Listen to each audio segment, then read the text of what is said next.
പുതിയൊരു വീഡിയോയിലേക്ക് എല്ലാവർക്കും സ്വാഗതം. അങ്ങനെ ജലജ ദേവയാനീനെ ഒന്ന് ചൊടിപ്പിക്കാൻ വേണ്ടിയിട്ട് വരുന്നുണ്ട്. എന്നിട്ട് പറയുന്നുണ്ടായിരുന്നു രണ്ടുപേരും കൂടെ കല്യാണം വിളിക്കാൻ പോയിരിക്കുകയാണ്. അവൻ ഭാര്യേനെയും കൊണ്ടാണ് പോയത്. ആദ്യമൊക്കെ അമ്മേനെയും കൊണ്ടായിരുന്നു അവൻ പോയിരുന്നത് എന്നൊക്കെ ഇങ്ങനെ പറഞ്ഞു കൊടുക്കുകയാണ് കേട്ടോ. ബന്ധുവീട്ടിലേക്ക് പോകുമ്പോൾ എന്തായാലും അവനോട് ഭാര്യ എവിടെയെന്ന് ചോദിക്കല്ലോ. അങ്ങനെ ഒരു ചോദ്യം ഒഴിവാക്കാനായിരിക്കും അവൻ ഭാര്യേനെയും കൊണ്ട് അവളെയും കൊണ്ട് പോയതെന്ന് ദേവയാനിയും പറയുന്നുണ്ടായിരുന്നു. ആ സമയത്ത് ജലജ പറയും, അവൻ ബന്ധുവീട്ടിലേക്ക് പോയാലല്ലേ ഇതിപ്പോൾ അവളുടെ വീട്ടിലേക്കായിരിക്കും അവനെ വിളിച്ചുകൊണ്ട് പോയിരിക്കുന്നത്. ഇനിയിപ്പോൾ എന്തായാലും അവൾ പിണങ്ങി പോയപ്പോൾ അവൻ വിളിച്ചുകൊണ്ട് വന്നല്ലേ, അപ്പോൾ ഇനിയിപ്പോൾ അവളുടെ താളത്തിനൊത്ത് തുള്ളണമല്ലോ എന്നുള്ള രീതിയിലേക്കാണ് കേട്ടോ ജലജ സംസാരിക്കുന്നത്. അവളിപ്പോൾ വലിയ ഡിസൈനൊക്കെ വരച്ച് ഇവിടെ സ്റ്റാർ ആയിരിക്കില്ലേ എന്നൊക്കെ പറയുന്നുണ്ടായിരുന്നു. നമുക്കാർക്കും ഡിസൈൻ വരയ്ക്കാനുള്ള കഴിവൊന്നുമില്ലല്ലോ എന്നൊക്കെ പറയുന്ന സമയത്ത് ദേവേനിക്ക് അത് ഇഷ്ടമാവുന്നില്ല. ദേവേനി പറയുന്നുണ്ടായിരുന്നു, അവളെ ഡിസൈൻ വരച്ച് കമ്പനീനെ സഹായിക്കുന്നതിൽ ഞാൻ തെറ്റൊന്നും കാണുന്നില്ല. അപ്പോൾ അവരിങ്ങനെ അവളുടെ വീട്ടിൽ പോയാൽ മാത്രം വിമർശിച്ചാൽ പോരെ, നമുക്കറിയില്ലല്ലോ അവരെവിടെയാണ് പോയതെന്ന് പറയുമ്പോൾ ഏട്ടത്തിയുടെ കയ്യിൽ ഫോണില്ല, ഒന്ന് വിളിച്ച് നോക്കുക എന്നൊക്കെ പറയുന്നുണ്ടായിരുന്നു കേട്ടോ. എന്നിട്ട് പറയുന്നുണ്ടായിരുന്നു, എനിക്ക് അവളിങ്ങനെ ഡിസൈൻ വരച്ച് കമ്പനീനെ സഹായിക്കുന്നതുകൊണ്ടും ഒരു പ്രശ്നമില്ല, പക്ഷേ അവളിങ്ങനെ ആദർശിനെ മാറ്റിയെടുക്കുന്നതാണ് എൻ്റെ പ്രശ്നം, അതിലാണ് എനിക്ക് അവളോട് ദേഷ്യം എന്നൊക്കെ ദേവേനയും പറയാണ് കേട്ടോ. പിന്നീട് ജലജയാണെങ്കിലും അവനെ ആദർശിനൊന്ന് വിളിച്ച് നോക്കാനൊക്കെ പറയുന്നുണ്ടായിരുന്നു. മിക്കവാറും അവൻ അവളുടെ വീട്ടിൽ തന്നെയായിരിക്കും എന്നൊക്കെ പറഞ്ഞുകൊണ്ടിരിക്കുകയാണ്. എന്തായാലും പിന്നീട് ആദർശം അതുപോലെ തന്നെ നൈനിയൊക്കെ സംസാരിക്കുന്നതാണ് കാണിക്കുന്നത്. അപ്പോൾ അവരിങ്ങനെ സംസാരിച്ചുകൊണ്ട് നിൽക്കുന്ന സമയത്താണ് ദേവയാനി വിളിക്കുന്നത് കേട്ടോ. അപ്പോൾ നൈന പറയുന്നുണ്ടായിരുന്നു, അമ്മയാണെന്ന് ആദർശ് പറയുന്ന സമയത്ത് ഇവിടെയാണെന്ന് പറയണ്ടെന്ന് നൈന പറയുന്നുണ്ടായിരുന്നു. അപ്പോൾ അതെന്താ പറഞ്ഞാലെന്ന് പറഞ്ഞിട്ട് ആദർശ് കോൾ എടുക്കുകയാണ് കേട്ടോ. എന്നിട്ട് നീ എവിടെയാണെന്ന് ചോദിക്കുന്ന സമയത്ത് തന്നെ ഞങ്ങൾ കല്യാണം വിളിക്കാൻ ഇറങ്ങിയതാണ്, ഇപ്പോൾ ഞങ്ങൾ നൈനയുടെ വീട്ടിലൊന്ന് കയറിയതാണെന്ന് പറയുന്ന സമയത്ത് ദേവയാനി കോൾ കട്ട് ചെയ്യാണ് കേട്ടോ. പിന്നീട് ഒന്നും സംസാരിക്കുന്നൊന്നുമില്ല. അപ്പോൾ ആദർശ് ഹലോ ഹലോ എന്നൊക്കെ ചോദിക്കുന്നുണ്ട്. അപ്പോൾ ഞാൻ ചോദിക്കും, കോള് കട്ട് ചെയ്തില്ലേ എന്ന് ചോദിക്കും കേട്ടോ. അപ്പോൾ ഞാൻ ആദ്യം പറഞ്ഞതല്ലേ, അമ്മയ്ക്ക് ദേഷ്യമായി കാണും ഇവിടെയാണെന്ന് പറഞ്ഞത് എന്ന് പറയും കേട്ടോ. അപ്പോൾ എന്തായാലും ചിലപ്പോൾ നിനക്ക് അമ്മയുടെ സ്വഭാവം അറിയാലോ, ചിലപ്പോൾ അമ്മ ഇവിടെ വീടിൻ്റെ മുറ്റത്ത് വന്നിട്ടായിരിക്കും എന്നെ ഫോൺ വിളിക്കുന്നത്, അപ്പോൾ അതിനേക്കാളും നല്ലത് സത്യം പറയുന്നല്ലേ എന്നൊക്കെ നൈനയോടും പറയാണ് കേട്ടോ. അപ്പോൾ അത് ആദർശ് പറയുന്ന സമയത്ത് ഗോവിന്ദനും പറയുന്നുണ്ടായിരുന്നു, അത് മോൻ പറഞ്ഞത് ശരിയാണ്, മുൻപ് അങ്ങനെ ഒരു സംഭവം ഉണ്ടായിട്ടുണ്ടല്ലോ എന്നും പറയാണ്. അതിനുശേഷം ആദർശവും അതുപോലെ തന്നെ ഗോവിന്ദനും കൂടെ സംസാരിക്കുകയാണ്. അപ്പോൾ നൈനയെ കുറിച്ച് തന്നെയാണ് കേട്ടോ ഗോവിന്ദൻ പറയുന്നത്. മോൾക്ക് ഇങ്ങനെ വലിയ ആർഭാട ജീവിതം ഒന്നും ഇഷ്ടമില്ലായിരുന്നു, ചിട്ടിയോട് ഒരു ജീവിതം നയിക്കണം, അത് മാത്രമേ ഉണ്ടായിരുന്നുള്ളൂ എന്നൊക്കെ ഇങ്ങനെ പറയുകയാണ്. അപ്പോൾ ആദർശ് ചോദിക്കുന്നുണ്ടായിരുന്നു, നൈനയ്ക്ക് പറ്റിയൊരു ബന്ധമല്ല ഇപ്പോൾ കിട്ടിയതെന്നാണോ അച്ഛൻ പറഞ്ഞു വരുന്നതെന്ന് ചോദിക്കുമ്പോൾ അങ്ങനെ ഗോവിന്ദൻ പറയുന്നുണ്ടായിരുന്നു, അങ്ങനെ ഞാൻ പറഞ്ഞിട്ടില്ല, അപ്പോൾ മോൻ്റെ വീട്ടിലേക്ക് വരാനുള്ള അർഹതയൊന്നും എൻ്റെ മക്കൾക്കില്ല എന്നൊക്കെ ഇങ്ങനെ പറയുകയാണ്. അപ്പോൾ ആ സമയത്ത് നൈനയാണെങ്കിലും ഗോവിന്ദനോട് പറയുന്നുണ്ടായിരുന്നു, ഇപ്പോൾ മുൻപത്തെ പോലെയൊന്നുമല്ല ആദർശേട്ടൻ എൻ്റെ കാര്യങ്ങളൊക്കെ കണ്ടറിഞ്ഞ് ചെയ്യാൻ ശ്രമിക്കുന്നുണ്ട് എന്നൊക്കെ പറയാനുണ്ട്. എന്തായാലും നിങ്ങൾ സംസാരിക്കുക എന്ന് പറഞ്ഞിട്ട് നൈന പെട്ടെന്ന് അവിടുന്ന് അകത്തേക്ക് പോകുമ്പോൾ ആദർശാണെങ്കിലും പറയുന്നുണ്ടായിരുന്നു, അമ്മ പെട്ടെന്ന് മാറുന്നൊന്നും തോന്നുന്നില്ല, എന്തായാലും ഞാൻ നന്നായിട്ട് മാറാനായിട്ട് ശ്രമിക്കുന്നുണ്ട് എന്നൊക്കെ ഗോവിന്ദനോട് ആദർശ് പറയുകയും ചെയ്യുന്നുണ്ടായിരുന്നു കേട്ടോ. അതിനുശേഷം അങ്ങനെ ആദർശ് ചോദിക്കുന്നുണ്ടായിരുന്നു, നന്ദുവിന് ഇങ്ങനെ ആലോചനകൾ വല്ലതും വരുന്നുണ്ടോ എന്നൊക്കെ ചോദിക്കുമ്പോൾ അതൊന്നും ഇപ്പോൾ സീരിയസ് ആയിട്ട് എടുക്കുന്നില്ല എന്നൊക്കെയാണ് കേട്ടോ ഗോവിന്ദൻ ഇങ്ങനെ ആദർശിനോടാണെങ്കിലും പറയുകയൊക്കെ ചെയ്യുന്നത്. ഇനിയിപ്പോൾ കനക എന്തായാലും വലിയ വീട്ടിലേക്ക്, വലിയ സ്വത്തും പണമുള്ള വീട്ടിലേക്ക് ഇങ്ങനെ എന്തായാലും അവളെ പറഞ്ഞു വയ്ക്കാൻ ആഗ്രഹിക്കുന്നില്ല, അവളെല്ലാം അടുത്ത് നിൽക്കുകയാണ് എന്നും കൂടെ പറയുന്നുണ്ടായിരുന്നു. പിന്നീട് ജലജയും ദേവയാനിയും കൂടെ സംസാരിക്കുക തന്നെയാണ്. അപ്പോൾ ജലജ പറയുന്നുണ്ടായിരുന്നു, ഏട്ടത്തിയുടെ മുഖം കണ്ടാൽ തന്നെ അറിയാം അവൻ അവളുടെ വീട്ടിലല്ലേ എന്നിങ്ങനെ ചോദിക്കുകയാണ് കേട്ടോ. അപ്പോൾ ഞാനാണിപ്പോൾ ഏട്ടത്തിനേക്കാളും ആദർശിനെ കൂടുതൽ മനസ്സിലാക്കുന്നത് എന്നൊക്കെ വീണ്ടും ഇങ്ങനെ ജലജ പറഞ്ഞുകൊണ്ടിരിക്കുകയാണ് കേട്ടോ. അപ്പോൾ ഏട്ടത്തി എന്തിനാ ഇപ്പോൾ അവരുടെ കാര്യമൊക്കെ നോക്കുന്നത്, ഇന്ന് ചിലപ്പോൾ അവർ പോയാൽ തിരിച്ചു വരികയായിരിക്കും, ഇനിയിപ്പോൾ ഭാര്യനെയും കൊണ്ട് പുറത്ത് പോയിട്ടുണ്ടെങ്കിൽ അവർ 2-3 ദിവസമൊക്കെ കഴിഞ്ഞിട്ടായിരിക്കും വരിക, എന്തായാലും നമ്മൾ ഇനിയിപ്പോൾ അങ്ങനെ അടിമകളായിട്ട് ഇവിടെ കഴിയേണ്ട അവസ്ഥയാണ് എന്നൊക്കെ ഇങ്ങനെ പറയുമ്പോൾ ദേവയാനിക്ക് അത് ഇഷ്ടപ്പെടുന്നില്ല. അപ്പോൾ നീ വേണമെങ്കിൽ അങ്ങനെ കഴിഞ്ഞോ, മരുമക്കളെ അടിമയായിട്ട് കഴിയുന്നതിനേക്കാളും നല്ലത് മരിക്കുന്നതാണെന്ന് വിശ്വസിക്കുന്നതാണ് നല്ലത് എന്നൊക്കെ ഇങ്ങനെ ദേവയാനി പറയുന്ന സമയത്ത് ജലജ മനസ്സിൽ ഓർക്കുന്നുണ്ടായിരുന്നു. എന്നാൽ പിന്നെ മരിക്കുന്ന തന്നെയാവും നല്ലതെന്നിങ്ങനെ ജലജ മനസ്സിൽ വിചാരിക്കുന്നുണ്ടായിരുന്നു കേട്ടോ. പിന്നീട് അതുപോലെ തന്നെ പറയുന്നുണ്ടായിരുന്നു ജലജ, എൻ്റെ മരുമകളാണെങ്കിൽ മനസ്സിൽ എന്താണോ ഉള്ളത് അത് അങ്ങ് തുറന്നു പറയും, പക്ഷേ ഏട്ടത്തിയുടെ മരുമകൾ അങ്ങനെയല്ല, അവളിങ്ങനെ നയത്തിൽ കാര്യങ്ങൾ ചെയ്യുന്ന ആളാണ് എന്നൊക്കെ പറയുന്നുണ്ടായിരുന്നു കേട്ടോ.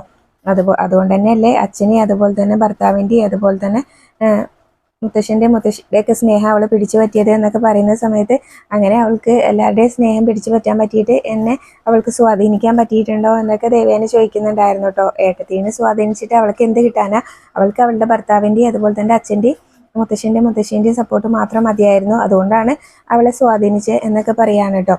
അതുകൊണ്ട് തന്നെയല്ലേ അവർ ഇപ്പോഴും അവളെ സപ്പോർട്ട് ചെയ്യുന്നത് എന്നൊക്കെ അങ്ങനെ ജലജ വീണ്ടും ഓരോന്ന് പറഞ്ഞു കൊടുക്കുന്നുണ്ട്. അപ്പോൾ ദേവയാനിക്കാണെങ്കിലും ആകെ ദേഷ്യമൊക്കെ വരുന്നുണ്ടായിരുന്നു കേട്ടോ. പിന്നീട് നന്ദുവിൻ്റെ അടുത്തേക്ക് നയന വന്നിട്ട് ഇങ്ങനെ പറയുന്നുണ്ടായിരുന്നു, നീ എൻ്റെ മോളെ ഇങ്ങനെ പുറത്തേക്ക് ഇറങ്ങാതെ വീടിനുള്ളിൽ തന്നെ ഇരിക്കുന്നത്. ആദ്യമൊക്കെ ആദർശേട്ടൻ വരുന്ന സമയത്ത് നീ എത്ര നന്നായിട്ടും അതുപോലെ തന്നെ സ്മാർട്ടായിട്ടുമാണ് ആദർശേട്ടനോടൊക്കെ വന്ന് സംസാരിച്ചിരുന്നത്. ഇപ്പം നീ വീടിനുള്ളിൽ തന്നെ ഒതുങ്ങിയല്ലോ, അവിടെയാണ് എനിക്ക് സംശയം ഉണ്ടാവുന്നത്. നീ ഇങ്ങനെ എല്ലാം മറക്കാൻ ശ്രമിക്കുന്നുണ്ട് എന്ന് പറയുമ്പോഴും എന്നൊക്കെ പറയുന്ന സമയത്ത് അപ്പോൾ നന്ദുവിനാണെങ്കിലും അങ്ങനെ പെട്ടെന്ന് അനിയനെ മറക്കാനായിട്ടും പറ്റുന്നില്ല. അപ്പം അതിൻ്റെ ഒരു വിഷമം നന്ദുവിന് എന്തായാലും ഉണ്ട് കേട്ടോ. എന്നാലും നന്ദു അതൊന്നും കാണിക്കുന്നില്ല. എന്നിട്ട് പറയുന്നുണ്ടായിരുന്നു, ഞാനെല്ലാം മറക്കാൻ ശ്രമിച്ചുകൊണ്ടിരിക്കുക തന്നെയാണ് എന്നൊക്കെ പറയുന്നുണ്ട്. അപ്പോൾ ഇങ്ങനെ ആയാൽ പോരാ, നീ പഴയ പോലെ സ്മാർട്ട് ആവണം. അതുകൊണ്ടാണ് അച്ഛനും അമ്മയൊക്കെ ഇപ്പോഴും നിന്നെക്കുറിച്ച് ഓർത്ത് വിഷമിക്കുന്നത്. എന്തായാലും നീ പഴയ പോലെ ആവണം എന്നൊക്കെ പറഞ്ഞ് കുറേ ഉപദേശങ്ങളൊക്കെ കൊടുക്കുന്നുണ്ടായിരുന്നു കേട്ടോ. അപ്പോൾ നീ പെട്ടെന്ന് പഠിച്ച് ഒരു ടെസ്റ്റൊക്കെ എഴുതി നല്ല ജോലിയൊക്കെ വാങ്ങിച്ചിട്ട് സെറ്റിലാവാൻ നോക്ക്. അതിനുശേഷം മതി വിവാഹം എന്നൊക്കെ പറയുന്നുണ്ടായിരുന്നു. ഇനിയിപ്പോൾ നമുക്ക് പറ്റിയ നമ്മളോട് ഒത്തുപോകുന്നു തോന്നുന്ന ഒരാളെ മാത്രം കല്യാണം കഴിച്ചാൽ മതി, അല്ലെങ്കിൽ പിന്നെ കല്യാണം കഴിക്കാതെ ഇരിക്കുന്നത് തന്നെയാണ് നല്ലത്. അതിനോട് ഞാൻ യോജിക്കുന്നുണ്ട് എന്നൊക്കെ പറയാണ്. വെറുതെ എന്നും അടിയും വഴക്കും കൂടാനായിട്ട് കല്യാണം കഴിക്കേണ്ട ആവശ്യമില്ലല്ലോ എന്നൊക്കെ ഇങ്ങനെ വീണ്ടും പറഞ്ഞു കൊടുക്കുന്നുണ്ടായിരുന്നു കേട്ടോ നന്ദുവിനോട്. ആ സമയത്ത് നന്ദു ആണെങ്കിലും പറയുന്നുണ്ടായിരുന്നു, ചേച്ചി ഇങ്ങനെ ആദർശേട്ടനെ മാറ്റിയെടുക്കാൻ നോക്ക് എന്നൊക്കെ നന്ദും പറഞ്ഞു കൊടുക്കുകയാണ്. പിന്നീട് ആദർശും ഗോവിന്ദനും സംസാരിച്ചുകൊണ്ട് നിൽക്കുമ്പോൾ നന്ദുവും നയനിയും കൂടെ അവിടേക്ക് വരുന്ന സമയത്ത് ഞാൻ അച്ഛനോട് കല്യാണത്തിൻ്റെ 2 ദിവസം മുന്നേ തന്നെ വരാനായിട്ട് പറയായിരുന്നു, ഇനിയിപ്പോൾ നന്ദും കൂടെ വരണം എന്നൊക്കെ ഇങ്ങനെ നന്ദുവിനോടും പറയാണ് കേട്ടോ. ആ സമയത്ത് പിന്നീട് പറയുന്നുണ്ടായിരുന്നു, നന്ദുവിന് എന്തൊക്കെയോ വിഷമമുണ്ടെന്ന് അറിയാം, അതൊക്കെ ഒന്ന് ചോദിച്ചറിഞ്ഞ് മനസ്സിലാക്കണം എന്നൊക്കെ നയനിയോട് പറയുന്ന സമയത്ത് അങ്ങനെയൊന്നും ഇല്ല എന്നൊക്കെ നയനിയും പറയുകയാണ് കേട്ടോ. പിന്നീട് നന്ദുവിനോടും അതുപോലെ തന്നെ അനിയും നന്ദുവും ഭയങ്കര ബെസ്റ്റ് ഫ്രണ്ട്സ് ആണല്ലോ. അപ്പോൾ എനിക്കും ഇടയ്ക്ക് ഇങ്ങനെ വിവാഹത്തിന് താല്പര്യമൊന്നും ഇല്ലായിരുന്നു. പെട്ടെന്നാണ് അവൻ്റെ ജീവിതത്തിലേക്ക് ഒരു പെൺകുട്ടി ഇടിച്ച് കയറി വന്നത്. അതാണെങ്കിലും മുത്തശ്ശന് അവർക്ക് വാക്കും കൊടുത്തു, ഇനിയിപ്പോൾ അത് മാറ്റാനൊന്നും പറ്റില്ല, അതെന്തായാലും നടന്നേ പറ്റുള്ളൂ. അപ്പോൾ നന്ദു അല്ലേ ആനിയുടെ ബെസ്റ്റ് ഫ്രണ്ട്, അപ്പോൾ നന്ദു വേണം അവനെ ഒരുക്കി ഇറക്കാൻ, നന്ദുവിൻ്റെ ഫ്രണ്ട്സും കൂടെ എന്നൊക്കെ ഇങ്ങനെ പറഞ്ഞു കൊടുക്കാണ്ട്. ആ സമയത്തൊക്കെ നന്ദുവിന് ഭയങ്കര വിഷമമാവുന്നുണ്ട്. അപ്പോൾ നയനയും ഗോവിന്ദനൊക്കെ നന്ദുവിനെ ഇങ്ങനെ നോക്കുകയും ചെയ്യുന്നുണ്ടായിരുന്നു കേട്ടോ. അപ്പോൾ എന്തായാലും കല്യാണത്തിന് 2 ദിവസം മുന്നേ തന്നെ അങ്ങോട്ട് വരണം. അപ്പോൾ ഈ നിൽക്കുന്ന ആളെയാണല്ലോ നന്ദുവിന് ഏറ്റവും കൂടുതൽ ഇഷ്ടമെന്ന് നയനേനെ നോക്കിക്കൊണ്ട് ഇങ്ങനെ ആദർശ് പറയുകയാണ്. അപ്പോൾ ഇടയ്ക്ക് ചേച്ചിമാരെ കാണാനൊക്കെ അങ്ങോട്ട് വരണം എന്നൊക്കെ പറഞ്ഞു കൊടുക്കുന്നുണ്ടായിരുന്നു കേട്ടോ.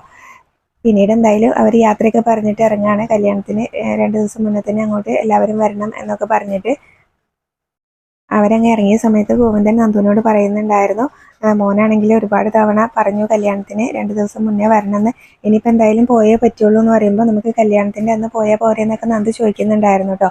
അപ്പോൾ അതെന്തായാലും പറ്റില്ല എന്ന് പറയുകയാണ്. അപ്പോൾ എന്തായാലും നീ നിൻ്റെ ഈ സ്വഭാവം മാറ്റണം, അവിടെ ചെന്നിട്ട് എല്ലാവരുമായിട്ട് നന്നായിട്ട് പെരുമാറണം എന്നൊക്കെ പറഞ്ഞു കൊടുക്കുന്നുണ്ടായിരുന്നു. അപ്പോൾ അനിയുടെ ആ തെറ്റിദ്ധാരണയും മാറ്റണം, അനിയുടെ മനസ്സിൽ നീ ഇല്ല എന്നുള്ളത് അവന് ബോധ്യപ്പെടുത്തി കൊടുക്കണം എന്നുള്ള രീതിയിലൊക്കെ സംസാരിക്കുകയാണ്. അപ്പോൾ നന്ദുവിനാണെങ്കിൽ അത് പറ്റുന്നുണ്ടാവില്ല കേട്ടോ. അപ്പോൾ എനിക്ക് അങ്ങനെ പെട്ടെന്ന് മാറാൻ പറ്റുമെന്ന് തോന്നുന്നില്ല, എൻ്റെ മനസ്സിലിപ്പോൾ വലിയൊരു ഭാരമുണ്ട് എന്നൊക്കെ പറഞ്ഞിട്ട് നന്ദു അവിടെ നിന്ന് സങ്കടപ്പെട്ട് അങ്ങ് പോവാണ് കേട്ടോ. പിന്നീട് ആദർശാണെങ്കിലും ഡ്രൈവ് ചെയ്യുന്ന സമയത്ത് എന്തൊക്കെയോ ആലോചിച്ചുകൊണ്ടാണ് കേട്ടോ ഡ്രൈവ് ചെയ്യുന്നത്. അപ്പോൾ ആ സമയത്ത് നയന ചോദിക്കുന്നുണ്ടായിരുന്നു എന്താ ആലോചിക്കുന്നതെന്ന്.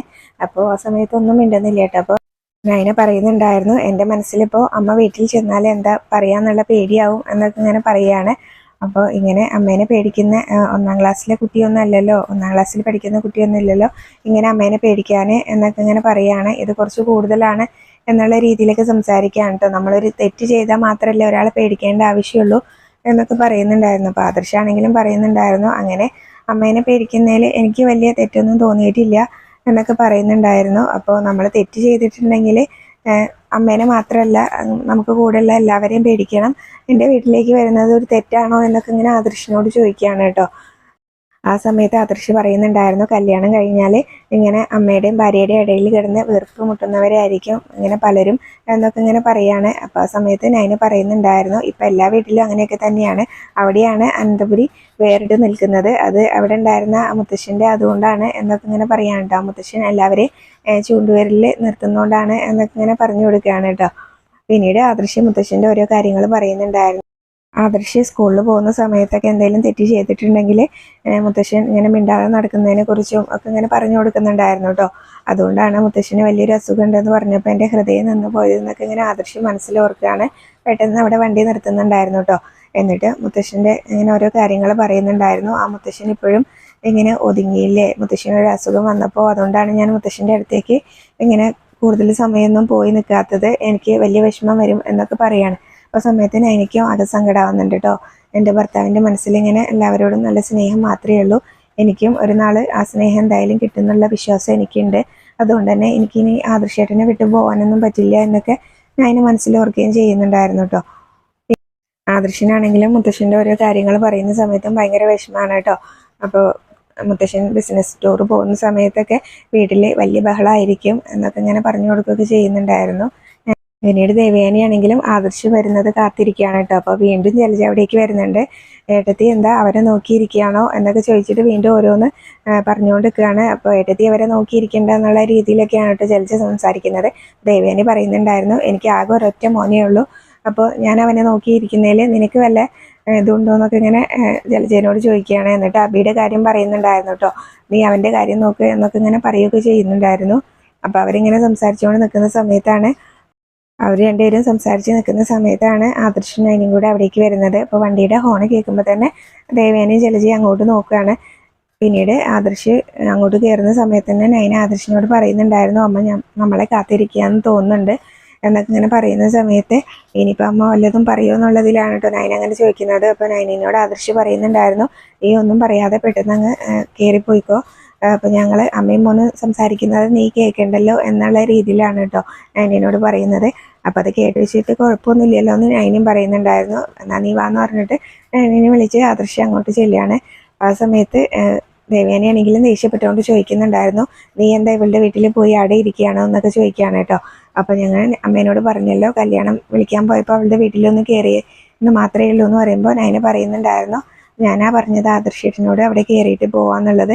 ഓ അവൾ പറഞ്ഞപ്പോഴേക്കും അവനങ്ങ് ചാടി അവിടെ കയറിയിരുന്നു എന്ന് കളിയാക്കിക്കൊണ്ട് പറയുകയും ചെയ്യുന്നുണ്ടായിരുന്നു കേട്ടോ. പിന്നീട് അങ്ങനെ പറയുന്ന സമയത്ത് ആദർശനാണെങ്കിലും അത് ഇഷ്ടപ്പെടുന്നില്ല. അപ്പോൾ ആദർശ് പറയുന്നുണ്ടായിരുന്നു, ഇനിയിപ്പോൾ നയനയല്ല എൻ്റെ ഭാര്യ വേറൊരു പെൺകുട്ടിയാണെന്ന് വിചാരിച്ചാലും അവളും ഇടയ്ക്ക് അവളുടെ വീട്ടിലേക്ക് പോകണമെന്നും അതുപോലെ തന്നെ അവിടെ നിൽക്കണം എന്നൊക്കെ പറയില്ലേ, ഇവിടെ അങ്ങനെ മാത്രമല്ലേ സംഭവിച്ചുള്ളൂ എന്നൊക്കെ ഇങ്ങനെ പറയുന്ന സമയത്ത് ദേവയാനി പറയുന്നുണ്ടായിരുന്നു, ഈ വീട്ടിലേക്ക് ആദ്യമായിട്ടാണ് ഒരു മരുമകൾ വരാൻ പോകുന്നത് എന്നൊക്കെ ഇങ്ങനെ പറയാനുണ്ട്. അപ്പോൾ ആ സമയത്ത് ജലജ ചോദിക്കുന്നുണ്ടായിരുന്നു, അപ്പോൾ ഈ വന്ന രണ്ട് മരുമക്കളല്ലേ എന്നൊക്കെ ചോദിക്കുന്നുണ്ടായിരുന്നു കേട്ടോ.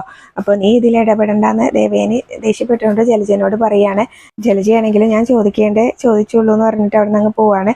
ആ സമയത്ത് ദേവയാനി നയനയോട് പറയുന്നുണ്ടായിരുന്നു, ഞങ്ങളെല്ലാവരും അംഗീകരിച്ച മരുമകളാണ് ഇനി ഇവിടേക്ക് വരാൻ പോകുന്നത്, അതുകൊണ്ട് അവളുടെ പാദസേവ ചെയ്ത് വേണം നീയും നിന്റെ ചേച്ചിയൊക്കെ ഇവിടെ നിൽക്കാനെന്ന് പറയുമ്പോൾ നയന ഇങ്ങനെ വിഷമിച്ച് നിൽക്കുകയാണ്. അവിടെയാണ് ഇന്നത്തെ എപ്പിസോഡ് അവസാനിച്ചിട്ടുള്ളത്.